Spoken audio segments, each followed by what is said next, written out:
Bismillahirrahmanirrahim. Assalamualaikum warahmatullahi wabarakatuh.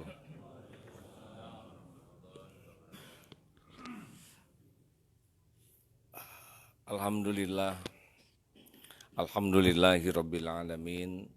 Alladzi khalaqal mauta wal hayata liyabluwakum ayyukum ahsanu amala wa huwal azizul ghafur. Allahumma sholli ala Sayyidina Muhammad wa ala alihi wa ashabihi ajma'in. Semoga Allah yang maha mendengar, maha dekat, maha menyaksikan, maha tahu isi hati kita, maha tahu segala persoalan yang sedang kita hadapi, menggolongkan kita menjadi ahlul yakin kepada Allah. Karena tanpa keyakinan kepada Allah, kita akan larut berpikir tapi tidak terbimbing. Yang penting dari kita berpikir adalah pikiran kita dibimbing oleh Allah Subhanahu wa taala. Karena kalau tidak dibimbing oleh Allah, pikiran kita bisa salah. Otak kita ini dirancang oleh Allah senantiasa berpikir. Dia memikirkan apapun termasuk pada waktu kita sholat barusan. Selama sholat pikiran bisa kemana-mana yang membuat sholat kita tidak khusyuk. Demikian pula dalam sehari-hari kalau ada masalah otak kita berpikir kadang kemana-mana tidak terkendali sehingga perbuatan kita menjadi kurang baik akibat pikiran yang tidak terkelola, tidak terkendali dengan baik. Nanti tutur kata kita, kalau kita menulis, tulisan kita, kalau kita bersikap, kelakuan kita, kalau kita mengambil keputusan kita cenderung menjadi tidak adil kalau tidak terbimbing oleh Allah. Sering dalam Al-Quran dianjurkan afala tatafakkarun. Mengapa engkau tidak berfikir, tafakur? Afala yatafakkarun. Mengapa dia tidak berfikir? Apa saja sih yang harus kita pikirkan dalam hidup ini, dalam mengurus otak kita ini? Supaya pikirannya tertata. Menurut Imam Ibnu Qayyim ada 5 yang utama. 1, semoga Allah merahmati beliau. Yang pertama adalah pikiran kita tuh harus banyak menafakuri, mentadaburi Al-Quran. Ini yang agak jarang. Mungkin kita sering membaca Al-Quran, tetapi menafakuri isinya, mentadaburi isi Al-Quran, seharusnya inilah yang makanan otak kita yang terpenting. Karena disinilah kalam Allah yang membuat otak kita jadi sehat. Membaca Al-Quran itu baik walaupun belum paham. Tapi memahami, menafakuri Al-Quran jauh lebih baik. Akan banyak sekali perubahan pada perilaku kita, pada cara berpikir dan suasana hati kita, kalau kita bisa lebih memahami tentang Al-Quran. Sebagai contoh rizki saja, kalau kita paham dari surat Hud ayat 6, a'udzubillahi minasyaitonirrajim, wa ma min dabbatin fil ard illa 'alallahi rizquha. Dari satu ayat ini saja tiada satupun makhluk melata yang Allah ciptakan di bumi kecuali Allah sudah menciptakan dengan rizkinya. Kita jadi yakin ini bahwa saya ini sudah diciptakan lengkap dengan rizki saya. Masya Allah. Atau wa may yattaqillah yaj'al lahu makhrajan. Barang siapa yang bertakwa kepada Allah, baginya jalan keluar. Dengan keyakinan berarti jalan keluar terbaik itu bukan karena hebat, bukan karena pinter, bukan karena terampil, tetapi karena kita dekat dengan Allah. Allah nanti akan membimbing hati kita jadi tenang, membimbing pikiran kita jadi jernih, diberikan ide, gagasan, dipertemukan dengan orang-orang yang menjadi jalan keluar. Allah yang akan mengatur semuanya dengan baik. Dengan syarat kita semakin sungguh-sungguh dekat dengan Allah. Jadi banyak sekali hal-hal yang kita sering bingung, tapi kalau sudah paham dari Al-Quran, walaupun masih bertahap, sudah banyak yang bisa kita ubah dalam cara berpikir, cara di hati kita dan cara bersikap kita. Oleh karena itu mari luangkan lebih banyak waktu untuk membaca Al-Quran dan mentadaburi isinya, menafakuri apa yang Allah siratkan dalam kalamullah ini. 2, Yang kedua, ini otak kita ini bagusnya dipakai ngajak berpikir tentang penciptaan langit dan bumi ini. A'udzubillahi minasyaitonirrajim. Inna fi khalqis samawati wal ard wa ikhtilafil laili wan nahari la ayatil liulil albab alladzina yadhkurunallaha qiyama wa qu'uda wa 'ala junubihim wa yatafakkaruna fi khalqis samawati wal ard. Rabbana ma khalaqta hadza batila subhanaka faqina adzabannar. Surat Ali Imran ayat 191. Nah, silakan nanti dicek bahwa ulil albab, orang yang menggunakan akal pikirannya itu orang yang berdiri, duduk, berbaring, tafakur. Ini penciptaan alam ini tidak ada yang sia-sia. Semuanya itu mengandung hikmah yang bisa menguatkan iman kita. Kita ngaca saja melihat wajah sendiri, kita harusnya sudah bisa meyakini, mengenal Allah. Ini wajah dulu tidak seperti ini waktu SMP. Bapak-bapak dulu lucu-lucunya. Sekarang pakai seragam SD lagi lebih lucu. Kita lihat bayi, Masya Allah sempurna. Ada bulu-bulu halus, matanya jentik, Masya Allah. Sikapnya lucu. Siapa yang menciptakan bayi ini? Harusnya mata kepada bayi, hati ke Allah. Makin banyak yang kita lihat ciptaan Allah, harusnya hati jadi makin ingat ke Allah. Maaf, ilustrasi ini pernah disampaikan. Niatkan saja melihat produk buatan Jepang.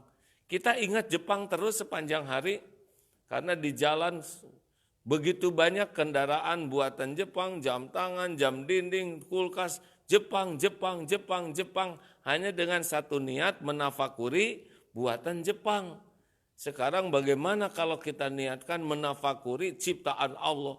Bagaimana kita bisa berhenti lupa ke Allah, sedang setiap yang kita lihat, kita dengar, kita rasa, semuanya adalah ciptaan Allah.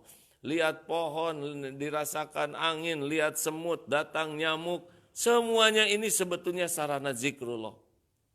Sayang sekali kalau mata kepada ciptaan, hati kepada penciptanya lolos. Karena memang Allah menciptakan alam ini adalah untuk mengingatnya, meyakininya. Harusnya lihat istri itu ingat Allah, Pak, ini titipan Allah, ini ciptaan Allah. Insya Allah hilang jengkelnya. Tapi kalau lihat suami, ini tua begini, jadi mual, hadirin. Kalau ingat Allah, insya Allah lebih lunak hati ini. Karena ala bidzikrillah tatmainnul qulub. Camkan hatimu hanya akan tentram dengan mengingat Allah. Lihat perpolitikan seperti sekarang ini, kalau enggak ingat Allah, jadinya panas saja. Padahal yang menentukan nanti siapa presiden Indonesia, tu'til mulka man tasya wa tanzi'ul mulka mimman tasya. Ali Imran ayat 26. Allah berikan kekuasaan kepada siapa yang Dia kehendaki, Allah cabut dari siapa yang Dia kehendaki, Allah muliakan. Jadi sebetulnya tidak usah terlalu panik dan terpancing menjadi emosional. Kalaupun mau ikhtiar, ikhtiarlah yang jadi amal soleh, bukan jadi dosa. Satu, tafakuri Quran, tadabburi. Yang kedua, tentang penciptaan makhluk. Yang ketiga, yang harus kita gunakan otak ini, akal pikiran ini, menafakuri nikmat dari Allah. Ini yang sering lolos, hadirin. Berapa banyak yang tidak bisa bangun dari tempat tidurnya dan kita bisa bangun, tapi tidak bersyukur. Berapa banyak yang ketika bangun susah nafas dan kita bisa bernafas.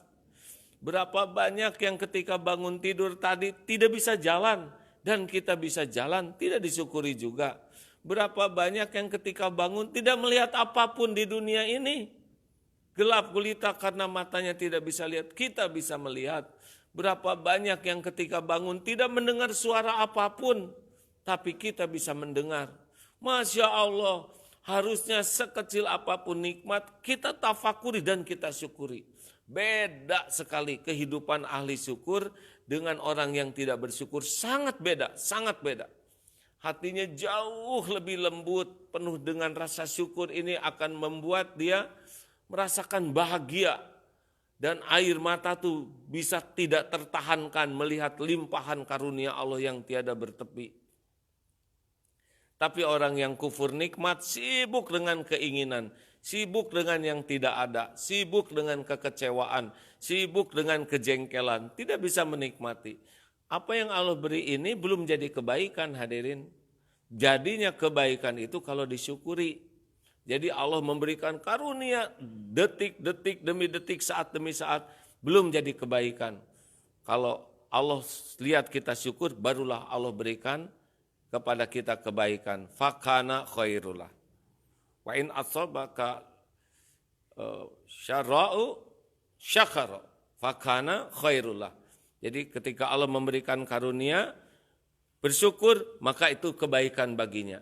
Allah ngasih uang, ngasih kesehatan, belum jadi kebaikan, kecuali kalau kita bersyukur.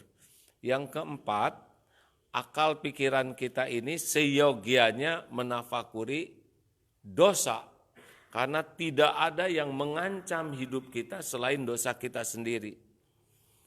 Kita sangat sering memikirkan dosa orang lain, dosa capres, dosa yang tetangga, dosa yang kita anggap orang berdosa. Padahal yang pasti menjadi ancaman bagi kita adalah dosa kita sendiri. Barang siapa yang sibuk dengan dosa orang lain, dia cenderung lalai akan dosanya sendiri. Barang siapa yang lalai akan dosanya sendiri, dia tidak akan bisa tobat. Barang siapa yang tidak tobat, wa man lam yatub fa ulaika humuz zalimun. Dialah manusia yang zalim. Hadirin sekalian, hati-hati ini. Kita akan memikul apa yang kita lakukan di akhirat nanti. Harusnya setiap waktu kita menafakuri. Kalau saudara bercermin, lihat wajah sendiri, ini tuh wajah ahli sorga atau wajah ahli neraka. Lihat mata sendiri, ini teh mata jinah atau mata ahli taat. Lihat mulut sendiri, ini mulut bekal minum di telaga Rasulullah atau pemakan buah zakum di akhirat. Kita tahu kok mulut kita seperti apa. Kita tahu jelalatan mata kita melihat yang haram seperti apa. Lihat tubuh ini teh tubuh bekal di sorga atau membara di neraka. Kita periksa diri kita, Masya Allah, kalau Allah bukakan hati kita bisa melihat kebusukan, kehinaan diri kita, beda sekali hidup ini. Pujian tidak akan membuat kita bangga, karena pujian tidak cocok dengan keadaan kita. Caci maki orang kepada kita tidak akan membuat kita terluka, karena caci maki orang jauh lebih sederhana dibanding dengan kehinaan kita yang sesungguhnya. Kita tidak akan mudah mencela orang lain karena kita sudah tahu kebusukan diri kita. Masya Allah, akan terjadi perubahan perilaku dan suasana hati andai kata kita berani jujur melihat diri sendiri. Air mata tobat, ini adalah buah dari tafakur. Dan yang terakhir hadirin, andai kata kita ingin menggunakan akal pikiran kita lebih banyak, menurut Imam Ibnu Qayyim, adalah tafakuri waktu yang sudah berlalu kita habiskan untuk apa. Dari sinilah kita akan merasakan cemas. Tadi saya tanya ketua DKM usia berapa? 62 tahun. Oh, setahun lagi berarti 63 tahun. Ya, berarti sudah 62 tahun digunakan hidup di dunia ini. Apa saja, kemana saja. Masya Allah, kalau kita ingat itu, bisa menjadi pukulan besar bagi hati kita. Karena kita sudah meluangkan waktu sebanyak itu dalam kehidupan di dunia. Apa saja yang dilakukan, mana bekal pulangnya, siapkah kita mati? Kalau pulang dari sini tiba-tiba malaikat maut mencabut, apa yang kita bawa? Mengingat umur yang sudah digunakan, ini akan membuat kita mewaspadai sisa umur kita. Dan orang yang sangat waspada tentang kematian, ini adalah ciri orang yang akyas, orang yang cerdas, banyak mengingat mati dan mempersiapkan diri untuk kehidupan sesudah mati. Ini berkah daripada tafakur kita kepada umur. Oleh karena itu saudaraku sekalian, jangan sampai hiruk pikuk pekerjaan, hiruk pikuk perpolitikan, hiruk pikuk kesibukan membuat kita salah menggunakan akal pikiran kita ini. Kalau kita tidak kembali ke Allah, siapa yang membimbing kita? Allah tahu apa yang kita pikirkan. Fadkuruni adkurkun. adzkurkum, maka ingatlah padaku, aku ingat padamu. Harus berpikir apapun segera terkait kepada Allah, dan Allah tahu bagaimana kita berupaya keras otak kita ini menafakurinya, menafakuri karunia-Nya. Allah tahu persis perjuangan kita menata pikiran kita, dan tidak ada yang disia-siakan. Walladzina jahadu fina lanahdiyannahum subulana, dan orang yang sungguh-sungguh kepada Allah di jalan Allah, Allah pasti lebih sungguh-sungguh lagi menunjukkan jalan-jalannya. Mudah-mudahan kita sangat serius mengevaluasi cara berpikir kita, karena ini menentukan perilaku dan amal kita, dan mudah-mudahan Allah membimbing kita agar apapun yang kita pikirkan menjadi kebaikan, penuh keberkahan, baik bagi urusan dunia kita, juga baik bagi urusan akhirat kita. Semoga Allah mengampuni andai kata selama ini kita salah menggunakan pikiran kita, dan memberi kesempatan sisa waktu menggunakan pikiran ini digunakan penuh berkah, penuh dengan kebaikan yang langgeng maslahatnya. Amin ya Allah ya Rabbal Alamin. Allahumma a'inna ala zikrika wa syukrika wa husni ibadatik. Rabbana ya muqallibal qulub tsabbit qulubana ala dinik. Rabbana la tuzigh qulubana ba'da idh hadaitana wa hab lana min ladunka rahmah innaka antal wahhab. Taqabbal minna ya arhamar rahimin innaka antas samiul alim. Amin ya Allah ya Rabbal Alamin. Terima kasih saudaraku sekalian. Assalamualaikum warahmatullahi wabarakatuh.